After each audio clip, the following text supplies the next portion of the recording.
Hello नमस्कार दोस्तों, मैं आप सभी का स्वागत करता हूं अपने YouTube channel study world for exams में।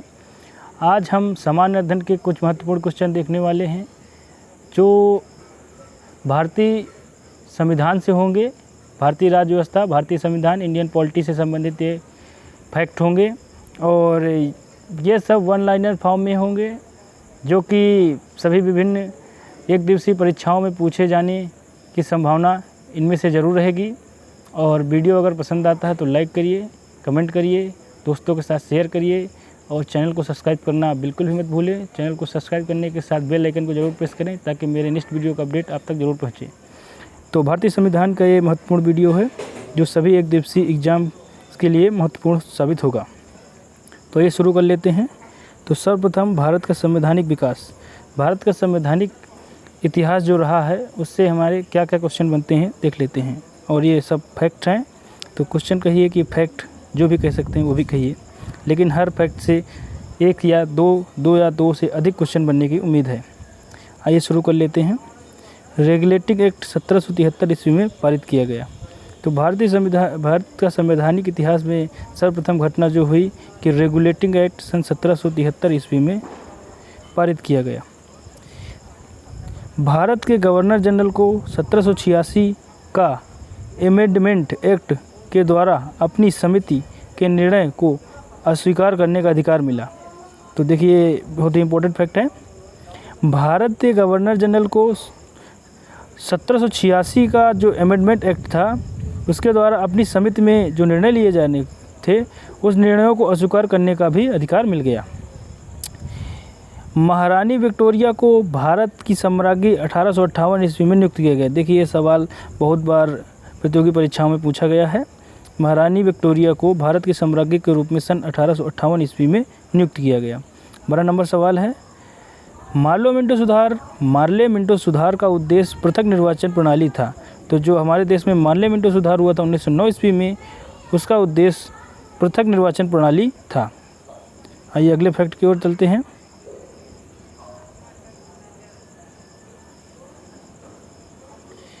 मार्ले मिंटो सुधार बिल वर्ष 1909 ईस्वी में पारित किया गया। देखो मार्ले मिंटो बिल के बारे में भी बताया है जिसने सांप्रदायिक पंचायत सांप्रदायिक आधार पर जो है लोगों को प्रतिनिधित्व दिया था और 1909 ईस्वी में मार्ले मिंटो सुधार बिल पेश हुआ। मुसलमानों के लिए अतिरिक्त निर्वाचक मंडल प्रारंभ में मार्ले मिंटो सुधार 1909 द्वारा लाया गया था। तो देखिए 1909 का जो मार्ले मिंटो सुधार था उसके के द्वारा मुसलमानों के लिए अतिरिक्त निर्वाचक मंडल का प्रारंभ किया गया था। 1909 ईस्वी में इंडियन काउंसिल एक्ट में सांप्रदायिक प्रतिनिधित्व की व्यवस्था की गई। तो देखिए जो 1909 का मार्ले मिंटो सुधार था और इंडियन काउंसिल एक्ट भी कह सकते हैं, इसे सांप्रदायिक प्रतिनिधित्व की व्यवस्था की गई थी। प्रांतों में दोहरा शासन, मॉन्टेगू चेम्सफोर्ड सुधार के प्रावधानों का सार प्रांतों में था। देखिए प्रांतों में जो दोहरा शासन है मॉन्टेगू चेम्सफोर्ड प्रावधानों के तहत ही किया गया था। मॉन्टेगू चेम्सफोर्ड एक्ट जो है 1919 ईस्वी में आया था जिसके द्वारा प्रांतों में दोहरा शासन को लागू किया गया था। आइए अगला फैक्ट देख लेते हैं। भारत का संविधान लागू होने तक स्वतंत्रता के पश्चात इसका शासन 1935 के भारत शासन अधिनियम के अनुसार चलाया गया। देखिए अगर भारत को स्वतंत्रता प्राप्त 1947 में हो गई तब तो भारत का संविधान बना नहीं था। तो भारत का संचालन किस संविधान के तहत होता था? तो ये दस्तावेज था भारत शासन अधिनियम 1935 के द्वारा। जब तक भारत का संविधान नहीं बना तब तक या लागू होने तक, भारत का संविधान जब तक बन के लागू नहीं हुआ तब तक भारत शासन अधिनियम 1935 का जो दस्तावेज था, महत्वपूर्ण दस्तावेज था, उसी के द्वारा भारत का शासन चलाया गया। आइए अगले फैक्ट को देख लेते हैं। भारत की आज़ादी के समय इंग्लैंड में लेबर पार्टी की सरकार थी। तो देखिए एक बहुत महत्वपूर्ण सवाल है क्योंकि भारत की आज़ादी के समय इंग्लैंड में जो थी लेबर पार्टी की सरकार थी। देखिए हमारा देश इंग्लैंड का ही गुलाम था, तो ये हमें सवाल बहुत ही महत्वपूर्ण हो जाता है। और क्लेमेंट एटली उस समय लेबर पार्टी के प्रधानमंत्री जो यूके यूनाइटेड किंगडम से थे। अगले सवाल पे आ जाते हैं।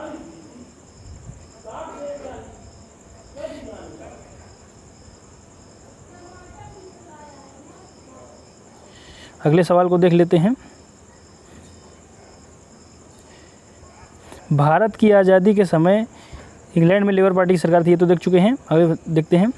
केंद्र में द्वैत शासन प्रणाली को भारत सरकार अधिनियम 1935 ईस्वी के अंतर्गत स्थापित किया गया। तो प्रांतों में द्वैत शासन प्रणाली 1919 के अधिनियम के तहत प्रारंभ किया गया, जबकि केंद्र में द्वैत शासन के प्रारंभ 1935 के भारत शासन अधिनियम के द्वारा किया गया। 1935 अधिनियम की प्रमुख विशेषताएं प्रांतीय स्वायत्तता थी। तो देखो 1935 अधिनियम के तहत केंद्र में द्वैत शासन लगा दिया गया और 1935 के भारत शासन अधिनियम के द्वारा ही प्रांतीय स्वायत्तता भी दे दी गई। अगले सवाल पे आ जाते हैं, मतलब अगला फैक्ट जो है वो देख लेते हैं। भारत में सचिव का पद भारत सरकार अधिनियम 1958 के द्वारा निर्मित किया गया। तो भारत में सचिव या जिसे भारत सचिव कहा जाता है, तो भारत सरकार अधिनियम 1958 के द्वारा भारत सचिव नामक पद का उद्घाटन हुआ या उद्भव हुआ। अगले सवाल पे आ जाते हैं। संविधान सभा से जो महत्वपूर्ण सवाल बनेंगे उनको देख लेते हैं। ये महत्वपूर्ण फैक्ट है। भारत की संविधान सभा गठित करने का आधार कैबिनेट मिशन प्लान 1946 था। तो देखिए भारत का संविधान सभा जो गठित की गई वह कैबिनेट मिशन प्लान 1946 के तहत की गई और उसका आधार दस्तावेज भी कैबिनेट मिशन प्लान 1946 भी था। भारत की संविधान सभा कैबिनेट मिशन योजना के अनुसार गठित की गई। तो देखिए कैबिनेट मिशन प्लान 1946 में आया, जिसी के अनुसार भारत की संविधान सभा जो है गठित की गई। 24 नंबर पर फैक्ट देख लेते हैं। सन 1936 ईस्वी में भारतीय राष्ट्रीय कांग्रेस द्वारा संविधान सभा के गठन की मांग फैज़पुर अधिवेशन में रखी गई थी।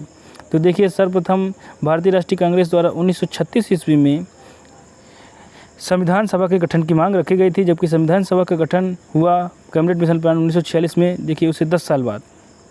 अगले फैक्ट पे आ जाते हैं। कैबिनेट मिशन योजना के अनुसार संविधान सभा में कुल 389 सदस्य होते थे।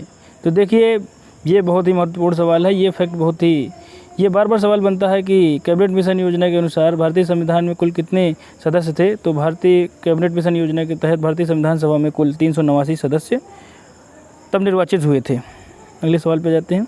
कैबिनेट मिशन योजना के अंतर्गत संविधान निर्माती परिषद में प्रत्येक प्रांत की आवंटित सदस्य संख्या निर्धारित करने के लिए एक प्रतिनिधि 10 लाख व्यक्ति जनसंख्या के अनुपात में आया था। देखिए जो कैबिनेट मिशन योजना के तहत भारतीय संविधान सभा बनाई गई थी उसमें 389 सदस्य और प्रत्येक सदस्य का चयन हुआ था प्रांतों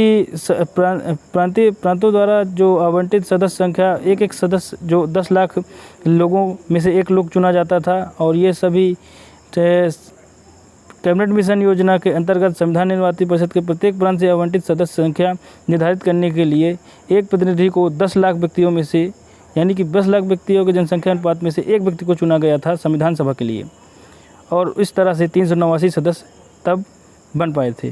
अगले सवाल पे आ जाते हैं। अगला फैक्ट क्या है। संविधान सभा के सदस्यों को प्रांतों की विधानसभा प्रत्यक्ष रूप से निर्वाचित किया गया। देखिए संविधान सभा के जो सदस्य थे उन्हें प्रांतों की विधानसभा द्वारा प्रत्यक्ष रूप से निर्वाचित किया गया था। अगले सवाल पे आ जाते हैं। संविधान सभा में संयुक्त प्रांत का प्रतिनिधित्व सबसे अधिक था। देखिए संविधान सभा में जितने भी मेंबर थे उनमें से संयुक्त प्रांत के जो मेंबर थे उनका प्रतिनिधित्व सबसे अधिक था, यानी कि सबसे ज़्यादा सदस्य संयुक्त प्रांत से ही आए थे। अगला फैक्ट देख लेते हैं। संविधान सभा में देशी रियासत के हैदराबाद प्रतिनिधि ने भाग नहीं लिया था। देखिए भारतीय संविधान सभा में सभी रियासतों से किसी न किसी प्रतिनिधि ने जरूर भाग लिया था, लेकिन जो हैदराबाद रियासत थी उसमें से किसी भी प्रतिनिधि ने भारतीय संविधान सभा में भाग नहीं लिया था। डॉक्टर BR अम्बेडकर का संविधान सभा में निर्वाचन पश्चिम बंगाल से हुआ था। देखिए ये भी बहुत महत्वपूर्ण है क्योंकि जो संविधान निर्माती सभा जो प्रारूप समिति बनाई गई उसके अध्यक्ष भी डॉक्टर भीमराव अम्बेडकर थे। तो डॉक्टर भीमराव अम्बेडकर का जो चयन हुआ था संविधान सभा में तो उनका निर्वाचन क्षेत्र जो था पश्चिम बंगाल हुआ था। अगले सवाल पे हो जाते हैं। भारतीय संविधान को संविधान सभा ने बनाया। तो देखो भारतीय संविधान जो कैबिनेट मिशन 1946 के द्वारा जो भारतीय संविधान सभा बनाई गई थी उसी के द्वारा भारतीय संविधान का निर्माण किया गया। संविधान सभा के लिए चुनाव 1946 में संपन्न हुए। तो जो संविधान सभा बनाई गई उसके लिए चुनाव जो हुए हैं 1946 में हुए थे। अगला फैक्ट देख लेते हैं। भारतीय संविधान सभा की स्थापना 9 दिसंबर 1946 की हुई थी। ये देखिए इम्पोर्टेंट फैक्ट है क्योंकि जैसे ही संविधान सभा के सदस्यों का चुनाव संपन्न हुआ वैसे ही भारतीय संविधान सभा का स्थापना 9 दिसंबर 1946 ईस्वी को कर दी गई। अगले सवाल पे देख लेते हैं, संविधान सभा का प्रथम अधिवेशन दिल्ली में हुआ। तो देखिए संविधान सभा का जो प्रथम अधिवेशन हुआ वो दिल्ली में हुआ था। संविधान सभा के उद्घाटन अधिवेशन की अध्यक्षता सच्चिदानंद सिन्हा ने की थी। तो देखिए संविधान सभा का जो उद्घाटन 9 दिसंबर 1946 को हुआ था और पहला सेशन भी था दिल्ली में, तो उसकी अध्यक्षता जो है डॉक्टर सच्चिदानंद सिन्हा ने की थी। आइए अगले फैक्ट को देख लेते हैं, संविधान सभा का पहला सत्र 9 दिसंबर 1946 ईस्वी को हुआ था। देखिए ये देखिए पिछले भी पढ़ चुके हैं कि संविधान सभा का पहला सत्र 9 दिसंबर 1946 ईस्वी को आयोजित किया गया था, जिसके अध्यक्ष डॉक्टर सच्चिदानंद सिन्हा थे और संविधान सभा के अस्थायी अध्यक्ष डॉक्टर सच्चिदानंद सिन्हा थे। तो देखिए जिन्होंने पहले सत्र का जो है अध्यक्षता की थी डॉक्टर सच्चिदानंद सिन्हा, वो भारतीय संविधान सभा के अस्थायी सदस्य के रूप में नामित हुए थे। अगले सवाल पे आ जाते हैं, अगला फैक्ट क्या कहता है, संविधान सभा के स्थायी अध्यक्ष डॉक्टर राजेंद्र प्रसाद थे। तो देखिए संविधान सभा के अस्थायी अध्यक्ष जो पूछा जाए तो पहले अध्यक्ष या अस्थायी अध्यक्ष पूछा जाए तो डॉक्टर सच्चिदानंद सिन्हा है, जबकि संविधान सभा के स्थायी अध्यक्ष पूछा जाए तो डॉक्टर राजेंद्र प्रसाद बने थे। अगला देख लेते हैं, वीडियो अगर पसंद आता हो तो लाइक भी करते चलें और दोस्तों के साथ शेयर भी करें, चैनल को सब्सक्राइब करें। 11 दिसंबर 1946 को संविधान सभा का स्थायी अध्यक्ष डॉक्टर राजेंद्र प्रसाद को चुना गया। देखिए 9 दिसंबर 1946 को डॉक्टर सच्चिदानंद सिन्हा को अस्थायी सदस्य के रूप में अध्यक्ष के रूप में चुना गया था, जबकि 11 दिसंबर 1946 को संविधान सभा के स्थायी अध्यक्ष के रूप में डॉक्टर राजेंद्र प्रसाद को चुना गया। संविधान सभा का संवैधानिक सलाहकार BN राव नियुक्त किया गया था। तो देखिए संविधान सभा का जो संवैधानिक सलाहकार नियुक्त किया गया था वो डॉक्टर BN राव को नियुक्त किया गया था। 41 नंबर फैक्ट है, संविधान सभा के प्रारूप या मसविदा कहें तो मसौदा, तो संविधान सभा के प्रारूप समिति की नियुक्ति 20 अगस्त 1947 को की गई। देखिए संविधान सभा की एक महत्वपूर्ण कमेटी थी प्रारूप समिति, जिसकी नियुक्ति या जिसका स्थापना 20 अगस्त 1947 को की गई और जैसे ही संविधान बन गया इस समिति को भंग कर दिया गया। तो 20 अगस्त 1947 को प्रारूप समिति का निर्माण किया गया। अगले सवाल पे आते हैं, भारतीय संविधान सभा की प्रारूप समिति या मसौदा समिति के अध्यक्ष डॉक्टर भीमराव अम्बेडकर थे। तो देखिए पीछे भी मैं बता चुका हूं कि भारतीय संविधान की जो प्रारूप समिति थी उसके अध्यक्ष डॉक्टर BR अम्बेडकर थे। 43 नंबर सवाल है, संविधान की प्रारूप या मसौदा समिति के समक्ष प्रस्तावना का प्रस्ताव डॉक्टर जवाहरलाल नेहरू ने रखा। देखिए जो संविधान की जो प्रारूप समिति थी, संविधान निर्माण करने वाली प्रारूप समिति थी, उसके समक्ष प्रस्तावना का जो प्रस्ताव रखा था वो डॉक्टर JL नेहरू या जवाहरलाल नेहरू ने रखा था। पंडित जवाहरलाल नेहरू द्वारा ही प्रस्तावना का प्रस्ताव रखा गया था। अगले सवाल पे आ जाते हैं, भारतीय संविधान सभा की संघीय शक्ति समिति के अध्यक्ष पंडित जवाहरलाल नेहरू थे। तो देखिए ये बहुत ही इंपॉर्टेंट सवाल है, भारतीय संविधान सभा के संघीय शक्ति समिति के अध्यक्ष जो है पंडित जवाहरलाल नेहरू थे। अगले फैक्ट की ओर जाते हैं, भारतीय संविधान को संविधान सभा द्वारा बनाया गया। देखिए ये दोबारा भी आ गया है, तो भारतीय संविधान का निर्माण भारतीय संविधान का निर्माण संविधान सभा द्वारा किया गया और संविधान सभा का निर्माण कैबिनेट मिशन 1946 के द्वारा किया गया। आइए अगले फैक्ट देख लेते हैं, भारत एक संविधान देने का प्रस्ताव संविधान द्वारा 22 जनवरी 1947 को पारित किया गया। तो देखिए भारत को एक संविधान देने के लिए एक प्रस्ताव संविधान सभा द्वारा 22 जनवरी 1947 को पारित किया गया, क्योंकि भारत को एक संविधान दिया जाना था, भारत के लिए एक संविधान बनाया जाना था, तो उसके लिए एक प्रस्ताव दिया गया जो 22 जनवरी 1947 को दिया गया। अगले सवाल पे आ जाते हैं, संविधान निर्मात्री सभा में झंडा समिति के अध्यक्ष JB कृपलानी थे। तो संविधान निर्मात्री सभा में एक झंडा समिति भी थी जिसके अध्यक्ष थे डॉक्टर JB कृपलानी। अगले सवाल पे आ जाते हैं, राष्ट्रीय झंडे की अभिकल्पना को भारत संविधान सभा में जुलाई 1947 को ग्रहण किया गया। तो जो आपका अभी राष्ट्रीय झंडा है को भारतीय संविधान सभा द्वारा 22 जुलाई 1947 को ग्रहण किया गया था और 22 जुलाई 1947 से ही ये तिरंगा झंडा जो है हमारे देश का राष्ट्रीय झंडा बन गया है। अगले सवाल पे आते हैं, और संविधान सभा द्वारा 1947 में से अपनाया गया था। भारतीय संविधान सभा ने भारतीय राष्ट्रीय ध्वज की रूपरेखा को 22 जुलाई 1947 में ग्रहण किया। तो देखिए वही फैक्ट है कि भारतीय संविधान सभा द्वारा भारत के राष्ट्रीय ध्वज के रूप में 22 जुलाई 1947 को तिरंगे झंडे को अपनाया गया। अगला फैक्ट देख लेते हैं। संविधान सभा ने संविधान को अंतिम रूप 26 नवंबर 1949 के दिन पारित किया। तो देखिए भारतीय संविधान जो पूर्ण रूप से बनकर तैयार हो गया था, तो उसका अंतिम रूप जो है दिया गया 26 नवंबर 1949 एक दिन था। उसी दिन भारतीय संविधान अंतिम रूप से बनकर तैयार हो गया। जबकि भारतीय संविधान जो लागू हुआ 26 जनवरी 1950 को लागू हुआ। तो भारतीय संविधान जो बनकर तैयार हुआ था वो 26 नवंबर 1949 का दिन था। अगले फैक्ट को और चलते हैं।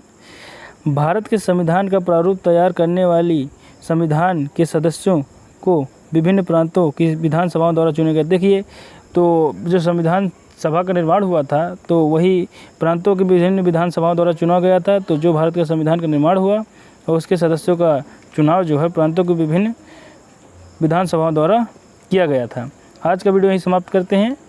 वीडियो के नीचे कमेंट करके बताएं आपको वीडियो कैसा लगा। अगर पसंद आया हो तो लाइक करें, कमेंट करें और अपने दोस्तों के साथ शेयर भी करें। चैनल को सब्सक्राइब करें। तब तक के लिए नमस्कार।